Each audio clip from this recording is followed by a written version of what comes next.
Hey guys, it's Mona. Hope you're all doing well and staying safe inside during quarantine. I think it's a really crazy time for everyone, and I've been thinking a lot about the kind of content I want to create that will still really bring you a lot of value and, it's relevant to what's going on in the world right now. So first and foremost, just want to say I hope you guys are all staying inside and safe and healthy. And today's video is about anyone who's looking to try a vegetarian or vegan diet. I think one positive that's come out of staying home right now is that we have a lot more time to cook. So even for me, I obviously, you guys have seen a lot of the different recipes I've shared on my channel, but you've probably noticed that I always say I'm an amateur chef, I don't like cooking, but that's really changed over the last 6 weeks because I'm not ordering out. So I'm, cooking for family and me, and I really the joy of cooking has come back. So I want to share some veggies that are filling, because I know one complaint that I get from a lot of meat eaters is that they don't get full on vegetarian food, especially when you're just used to eating meat as your main. I think a lot of times it's easier because it's chicken and vegetables or steak and potatoes, and you don't have to think so much about what to eat. So I want to try to alleviate some of that difficulty, make it a little more easy for you. This is going to be a pretty short and sweet video, but I think you'll find a lot of value in it. So I have some veggies here that are very filling. I also have a couple that I can't show because the grocery store was out, and that's just what we're dealing with right now. We don't have access to as many things, so I'm kind of just working with what I have. But let's just get right into it and talk about veggies that fill you up. So the first thing I want to start with is portobello mushrooms. So this is a portobello mushroom. They are rinsed, but they're a little bit flaky. So if you've ever been to even a steakhouse, oftentimes they offer this as a main. They'll do a portobello steak, or you can do it in sandwiches. This mushroom specifically is very meaty almost. It's really thick. The texture is thicker. It fills you up. One thing about mushrooms is they are actually pretty low in calorie, but they're really high in nutrient density. So when things have more nutrients, they actually end up filling you up more because they're nourishing your body with what you need. So one thing I try to always recommend too is eat food that's nutrient dense. If you're eating a bag of Lay's potato chips, even if you eat a volume this big, and even though it might have carbs, it's so low in nutrient density that it's not going to give you that energy or sustainability. You might find that it really doesn't fill you up at all, even after eating the whole bag of chips. I always say things like that are not for hunger, they're just for a yummy snack if you want it once in a while. So this is something that could really fill you up. So there's different ways that you could prepare it. One thing I just wanted to share, you could literally chop it up like regular mushrooms and saute it. Again, you can put it in a burger, but one thing I thought was really creative that I wanted to share was that you can use these as buns. So if you can see, this is the size of my hand. It's actually pretty big. So let's say you were eating even a burger, a veggie burger, even if you are eating a turkey burger, but you still kind of want to learn other things that could fill you up. I thought this would be really cool to show. A really easy recipe for this that I'm going to show you is this is going to be a kind of a quicker version. But you can literally just marinate these in a little bit of olive oil, oregano, whatever seasonings you want. You can kind of have fun here. I always say too with seasonings, completely go to town unless it's salt. Salt is the one thing that you want to have in moderation because it can increase your blood pressure, it can make you retain a lot of water. But if it's any other spice, they actually have so much health benefit and they're just great to add. So spice it up however you like. I'm just gonna kind of coat this in a little bit of light olive oil. You can also marinate it longer. This is a quicker version. I guess I'm still not a real good chef, but I'm getting there. So I'm gonna put a little bit of Italian seasoning on this. The olive oil just kind of helps it stick. And I'm literally gonna put it in the toaster oven. You could also put these in an oven. The way I'm filming in the kitchen, the oven isn't really conducive, so we're gonna work with the toaster oven as best as we can.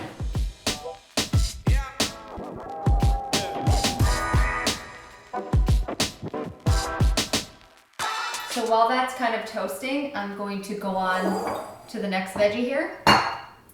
So I've talked about kelp noodles, and I have a whole video dedicated to kelp noodles, which I will link below this because they deserve their own video. They're so incredible.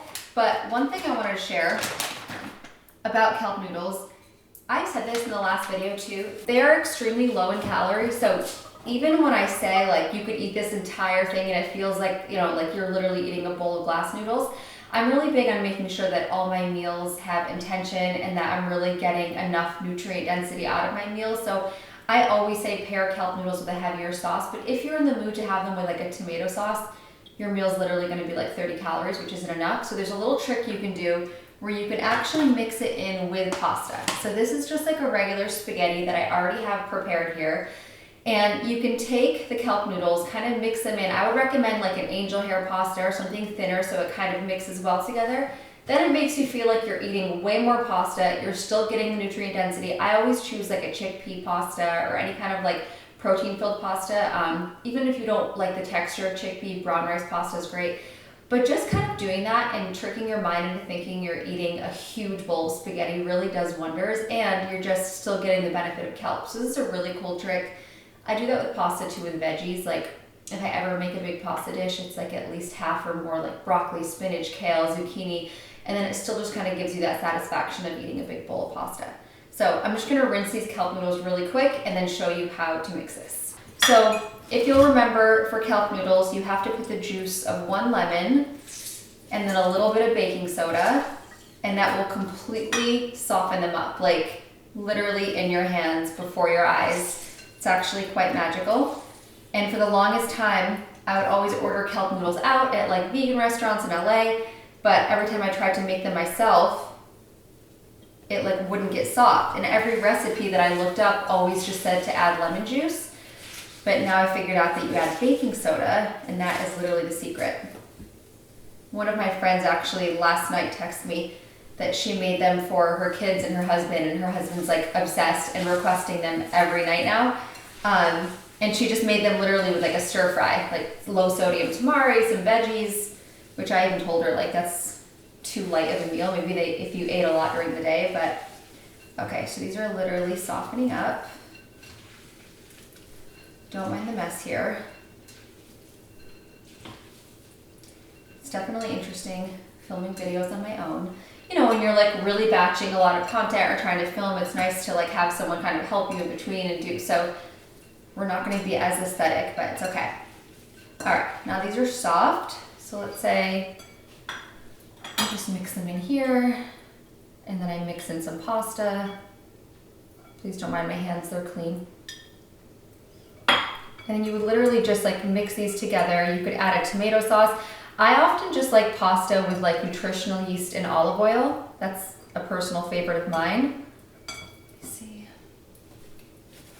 Couldn't even, honestly, I could probably fit a few more kelp noodles here.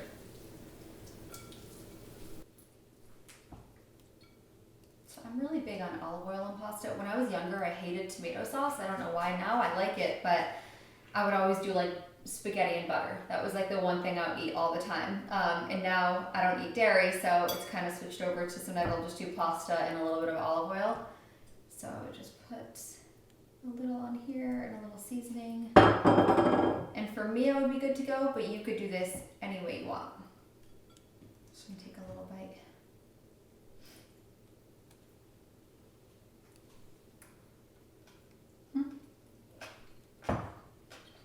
That is so good.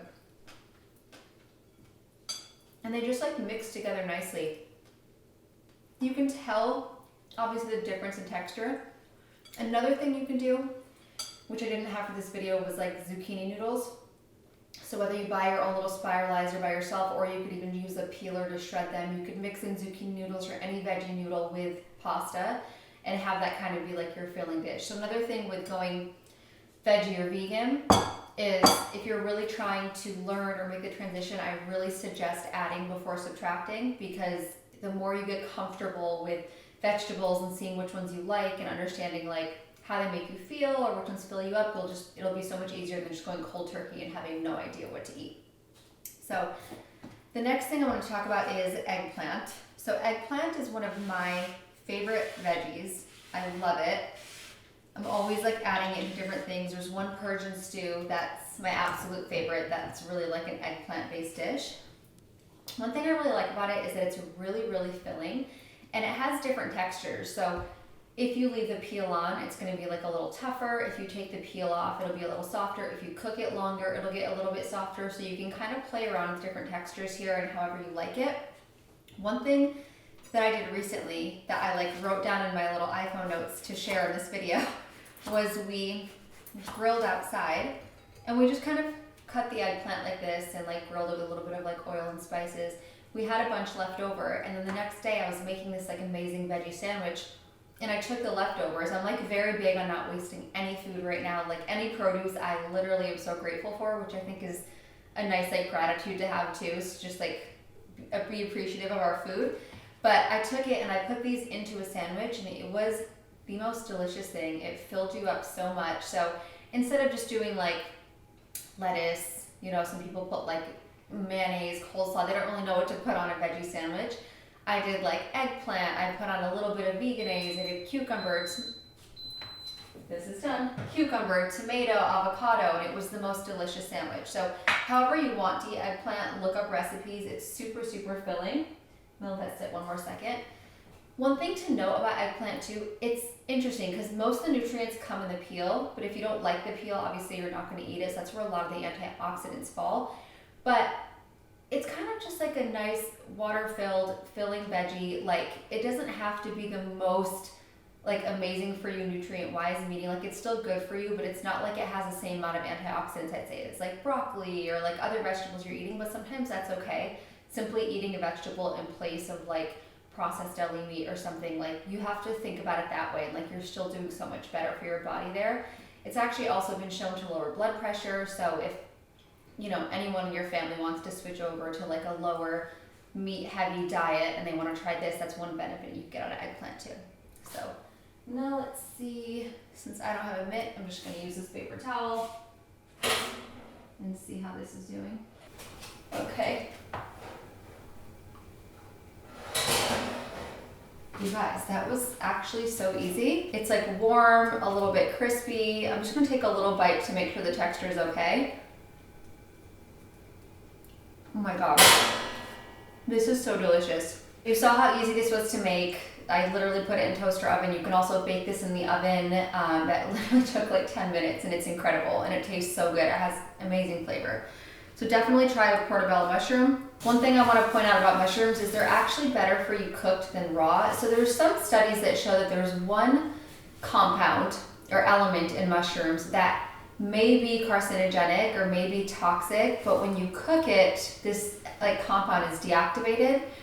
I've heard some people say it's not really relevant. I've heard some say that it is, but you know, I just figure why not cook them more. I do like the taste of fresh mushrooms in salad sometimes, but I just like to point that out because most vegetables people tell you like all the nutrients are in it when it's raw, but there are certain ones that are good for you when you cook them.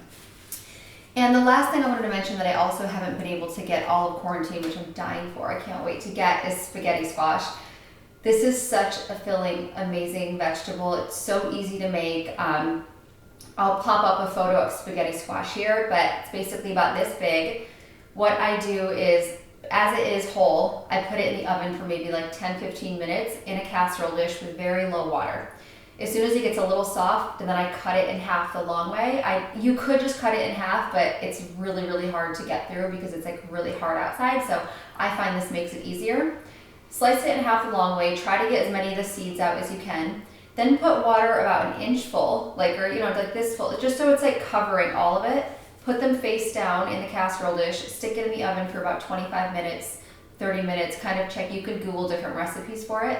Basically, you want to check it. When you open it up, you can just use a fork and like fork it out, and it literally comes out like the most amazing pasta. Like it's in little strings, that's why it's called spaghetti squash. The water in the casserole dish makes a huge, huge difference. A lot of recipes don't tell you to do that, but it makes it a lot more moist, so it comes out like a much nicer texture. I mean, I've made it for so many people who are not vegetarian or vegan, and it's delicious. You could put sauteed veggies in it and treat it like a big pasta. You could also mix that with pasta, but I would just recommend eating it on its own because it's really fulfilling on its own. So that's my little spiel on veggies that can fill you up. I really think you should give these a try, especially if you're new to going vegetarian. I promise you that these will fill you up more than you think.